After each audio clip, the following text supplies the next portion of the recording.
Kırgız askerleri kança askerler arasından kantip жеңишке жетти. Жана кантип эле ушунча asker arasынан ийгилик жаратуулары тууралуу таанышасыңар. Кыргыз аскерлери үчүн класс басып өтүңүз патриот болсоңуз эгер. Канчалаган аскер мамлекетинин арасынан Кыргызстан мамлекети кече күнү танка жарыш, ок чачкыч куралды жүктөө боюнча жана аскерлердин ылдам шандагайлыктары боюнча армия сынактары болду эмеспи? Ошонун арасынан Кыргызстан биринчи орунду кириткен эле. Бул аскер жана танка жарышта жалпы 500 asker болду. Башка командалардан мыкты сержант, капитандалары экспертивдүү даярдыкта келишкен эле. Ал нерсеге карабай Кыргыз Республикасынын аскерлери өжөр характери менен ар бир нерсени ойду бир жерге коюп, мыкты айырмаланып турду. Бир гана оружие техника эмес, аскер шандагайлыгы да. Танка менен бир нече алыстыктан белгиленген белгилерге ок атуулары менен очколорго эсептелип жатты. Ок дарылар жүктө.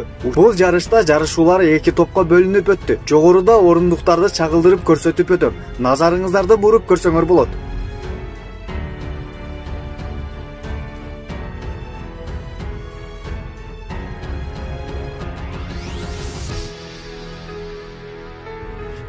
Ошентип жеңүүчүлөрдү Буатслев мактап биздин келечегибиз бар экенин жана өзүнүн мактоолорун айтып, алтын медалдар менен кыргыз аскерлерин сыйлап өттү.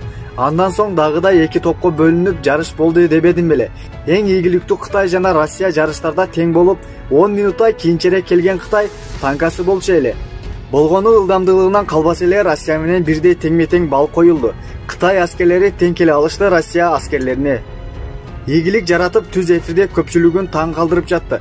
Жана ал катарда Өзбекстан, Казакстан аскерлери бар эле. Жаманы Өзбекстан акыркы орунду алды. Бул аянычтуу. Өзбек аскерлерине коңшу туугандарыбызга сабыр тилеп калам. Достор, эгер сиздерге кыйын болбосо видеого класс басып өтүңүз. Сиздерге кыскача кабар болду. Жана каналга катталыңыз.